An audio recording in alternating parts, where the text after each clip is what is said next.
What's up, my beautifuls? You know who it is. It's your girl, Goldie. And it's been a little while, hasn't it? It has. It has. So I'm going to do a quick little story time. I'm trying to make it quick, but you know sometimes I can ramble. But I'm going to do the story time of my labor and delivery. I know I have like a snippet version of it, but I just wanted to put something out. But this is going to be the extended version so I could tell y'all all this juice that happened. So let's get into it, right? November 15th, 2019. Sitting down for a meal with my mother-in-law, husband, Caden, and baby in my belly. Baby in tow. My mother-in-law made fried fish. She made, I think fried shrimp, coleslaw, and cornbread, I think. Anyway, so we eat. We're eating and everything. Everything is good. I had given up hope on having this baby. So I had given up hope. I was like, he'll come when he comes, because obviously he does not want to come. Y'all, I tried everything, okay? I tried castor oil twice. I tried exercise. I tried jogging. I tried bouncing on a yoga ball. I tried dancing. Like anything that you can think of that would start labor, I tried, and it did not work. Mr. Cairo was like, I'll be there when I get there. You're going to have to wait regardless. Okay, cool. Anyway, back to Friday. So finish eating dinner probably around, I want to say 8-ish. And I get up, go to the bathroom. Some of my mucus plug had been coming out like forever. And so a good chunk of mucus came out when I went to the bathroom. I'm like, big deal. Come out, y'all. A contraction hit me. I was like, oh, whew, okay, all right, okay, all right, no biggie. Because I had been having contractions. Like, we would go on long walks. Like, I think we took like a 2.5 mile walk, 3 mile walk. Like, we went on long walks. And I would get contractions, and then they would stop as soon as I stopped walking. Anyway, trying to keep it short. So contraction hit me in the hallway. I'm like, ooh, okay, having a contraction. Okay, cool. So my mother-in-law is like, do you think we need to go to the hospital? Because, you know, she stayed with us for almost a month waiting for Cairo to come, which I'm so grateful for. So she's like, do you think you need to go to the hospital? And I'm like, no, not until they get more intense. Like, I'm not about to get sent back home because these contractions aren't intense enough. So it's probably around 9:30, 9:45, and they're coming. The contractions are coming, but they're not as bad. Like, I wanted them to be intense so that I knew, like, okay, it's time. Anyway, so they keep coming. And then my husband, he's just like, well, maybe we need to go to the hospital. Maybe they're not going to get intense. So in my mind, I'm like, child, you have no idea. They're going to get intense. But I'm just like, all right, well, you know, let's just go to see if I dilate it. Because one thing about this Army medical facility, you have to be dilated to 4 centimeters before they will, what do you call it? What do you call it when they admit you, before they admit you? So I'm like, whatever. Because my last appointment that I had, I was only dilated 1.5 centimeters. So I'm just like, blah. Anyway, so by 10 o'clock, we get to labor and delivery. And she's checking me, this nurse. remember this nurse. We're going to call her Nurse Betty. Okay. So Nurse Betty comes in. She sees I'm having contractions. Again, they're not that, like, they're painful, but they're not that intense to where I'm just like, you know what I'm saying? So she's like, you're having contractions. Let me check you. Okay. So she checks me. I'm 3 centimeters dilated. And so she's like, well, your contractions are coming, you know, close together, but you're only 3 centimeters dilated. Let me talk to the doctor and see, you know, see what he wants to do. So maybe like 5 minutes later, she comes back and she's like, all right, the doctor wants you to go walk for 2 hours and then come back. And I'm like, you want me to walk for 2 hours and then come back? You know what? Let me go. Let me go. Let me go. And the doctor wanted me to walk around the hospital. I wasn't walking around the hospital because no. So we come back home. I start walking around the house. I probably walked around the house for about a good hour. I'm going to say like an hour and 20 minutes. Not the whole 2 hours because I had to keep taking breaks. So I'm just like, wait, so let me think. I done went off track thinking about something else. Anyway, walk for about an hour, 20 minutes. Got in the shower because by the 2 hour mark would have made it 1 o'clock in the morning. So I'm like, okay, it's 12:45. Let me get in the shower. So I get in the shower, take a quick shower, because I'm like, if we go back, I may be having this baby. I didn't really think I was, but I was like, you know, just in case, be prepared. So I take a shower, get dressed, blah, blah, blah. Gather some stuff, gather everything that, well, things were gathered. Things have been gathered in the car for, 2-3 weeks gathered. And Kyra was like, I'm chilling. Anyway. So we get back to the hospital, and it's like as soon as I stepped through the labor and delivery doors, my contractions started getting intense, y'all. Like, if you've ever had a contraction, you know what I'm talking about. When they it's like, how can I describe it? It's like somebody's going inside of you and taking your uterus and squeezing it as hard as they can, like the strongest man in the world is squeezing your uterus as hard as they can, as well as taking a knife and cutting up your back. That's how it felt for me. Y'all, I'm like, okay. Whoo, they coming. Whoo, they coming. So Nurse Betty, she's back. She comes back and she's like, okay, well, I'm going to check you again and see where you're at.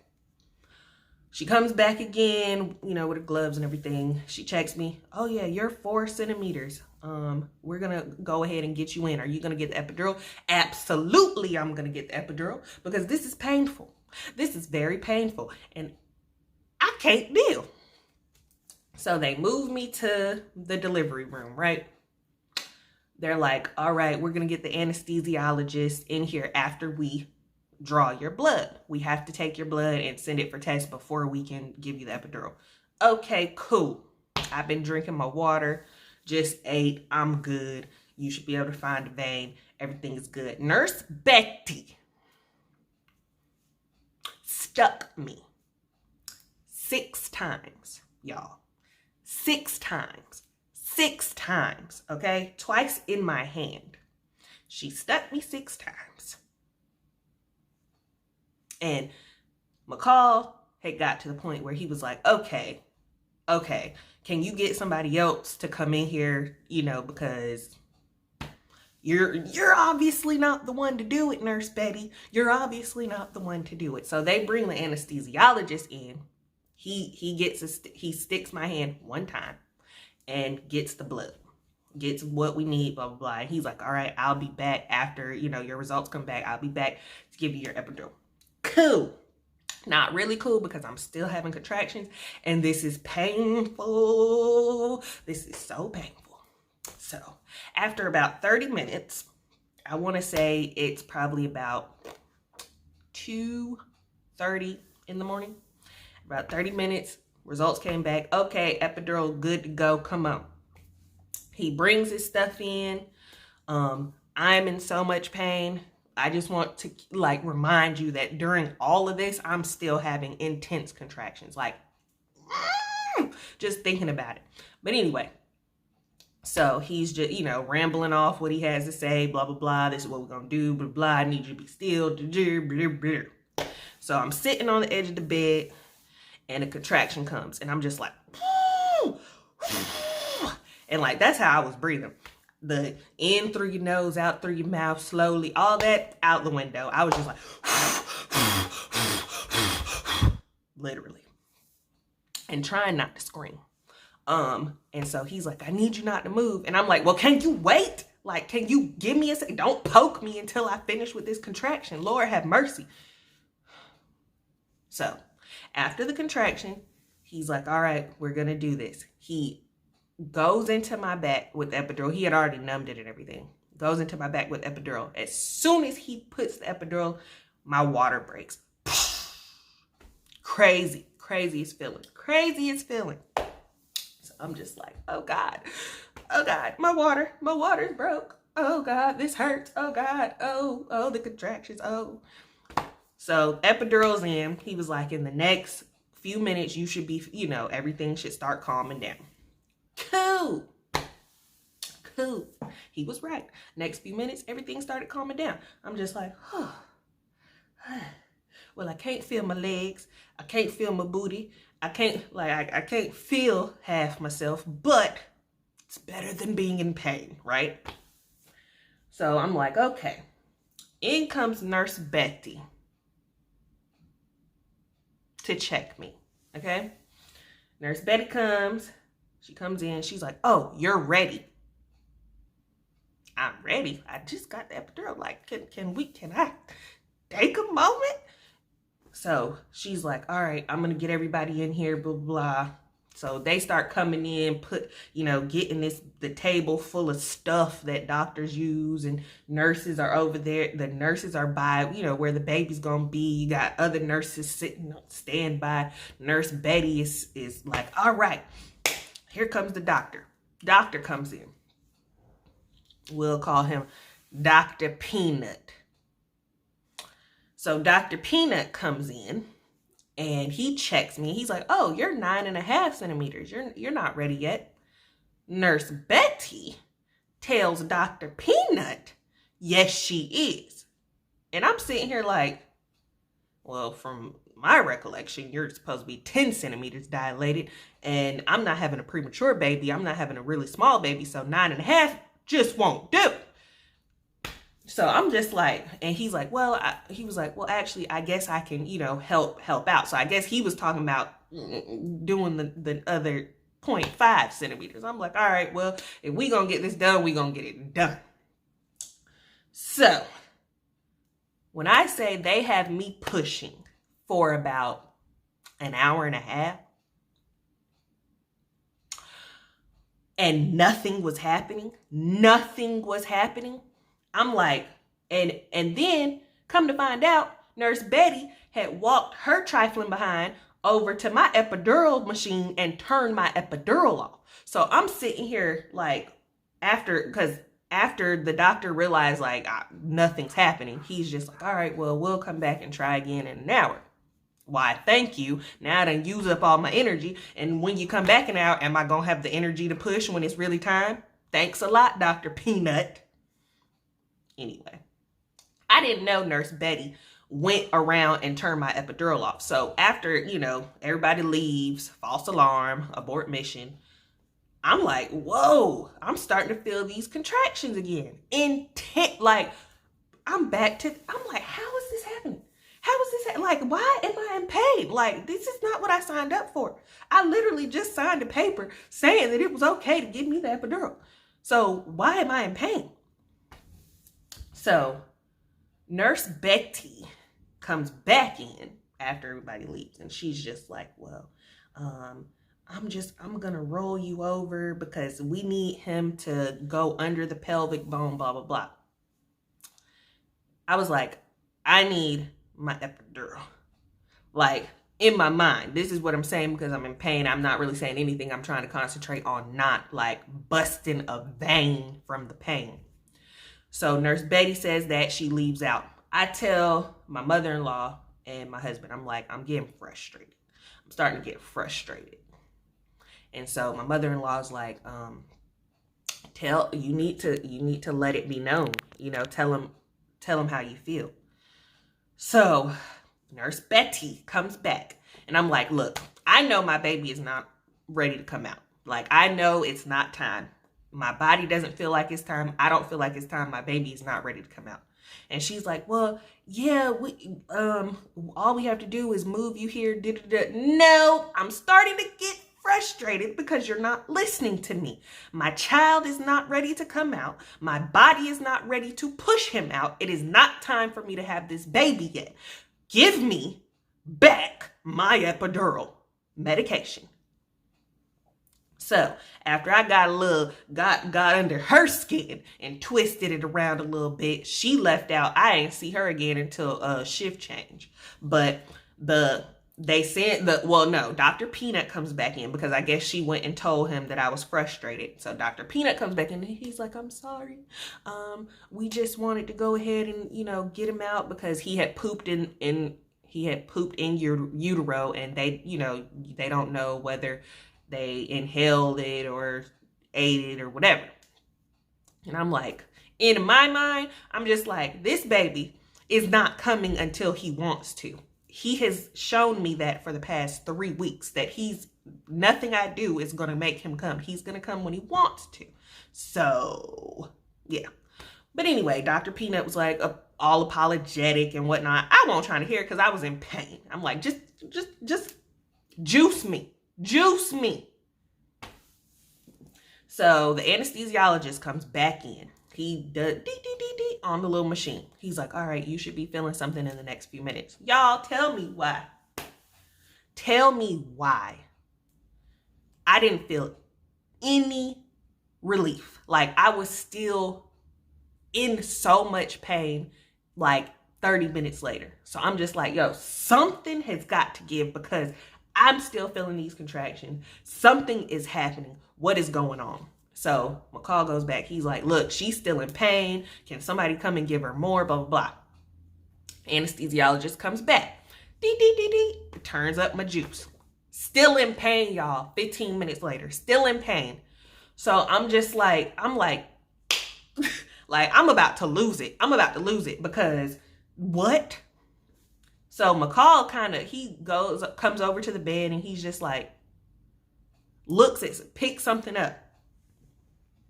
Y'all, tell me why the whole epidural was out of my back and the medicine was dripping on the bed. How about that? How about that? And he's like, this is why you still in pain. You've got to be freaking kidding me. You've got to be kidding me, right? This is funny. So McCall calls the nurse back in. The anesthesiologist comes back. He's all, I'm so sorry. I don't know how that happened. Blah, blah, blah. Just juice me. I don't need all that. You already done messed up. I don't need all that. Just juice me. Go ahead and juice me. So he finally juices me. Gets that connected back into my back. And maybe like 5 minutes later, I'm good. I'm good. So, get calm and everything. They do the shift change. This next shift of people were so much better. Oh my God, they were so much better. The doctor was better. The nurses were better. Oh my goodness. I was rid of Nurse Betty. I was rid of her. That lady. She was an older lady. So I'm like, I'm not going to be disrespectful to you because I wasn't raised that way, but she was going to get cussed out that night. She was going to get cussed out if she kept on. I'm not even playing. Anyway, shift change. By now it's probably about 4:45, almost 5 o'clock in the morning. I've been laboring for this long. Okay. Whew. So the nurse comes in and she's like, all right, we're going to try to get you to push. We need him to turn his head. Like they needed him to turn and go up under my pelvic bone, right? And I'm like, all right, we'll see. So start to push, start pushing, start pushing. Nothing, nothing, nothing. And it's like when you have an epidural, it has to be muscle memory for you to push, because you can't feel yourself pushing. So it's like, get your Kegels ready, y'all. You got to make sure you do your Kegels while you're pregnant, while you're not pregnant, all of that. Get your Kegels ready. But anyway, so it's muscle memory. So I'm pushing, pushing, pushing. Nothing's happening. Doctor comes in and she's just like, all right, well, I can help you. I can suction him out, like with the little vacuum suction thing. He was to help you get him under this pelvic bone. But if we still can't get him, I'm gonna have to give you a C-section. I don't want that. I don't want that. But so I'm like, yeah, let's try to suck him out. So she tries twice. And she was like, she didn't want to keep doing it because she didn't want to cause any damage to his head. So she tries twice and she was like, look, I'll try this one more time. And if I can't get him out, if we can't get him out, then we're going to take you to the OR. So y'all, I was like, look, Lord in heaven, all of the women in the world, please send me your power, because I don't want no C-section. I don't want a C-section. Y'all, when I say I pushed with everything that I had, to where like tears was running down my face. That's how hard I was pushing, because I'm like, I am not getting no C-section. I didn't do all this just to get cut open. So I did that for, it was probably about, 2 minutes straight, but you know how pushing goes. And she was like, oh, okay. I think if we do that one more time, he will, like, that'll be it. You'll be able to get him out. So I'm like, one more time, even though I done used up every ounce of power in my body, I'm going to do this one more time. One time for the good time. Let's get this baby out. So she's like, all right, next contraction, push.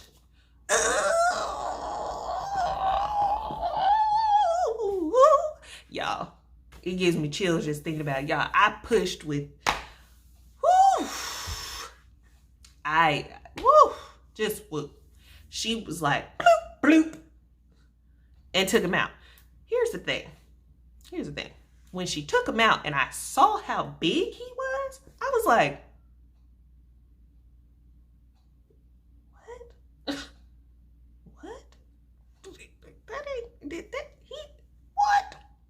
So they pulled it, because everybody's like, whoa. That was everybody's reaction. I'm just like, whoa, yeah, whoa. Is that a grown man?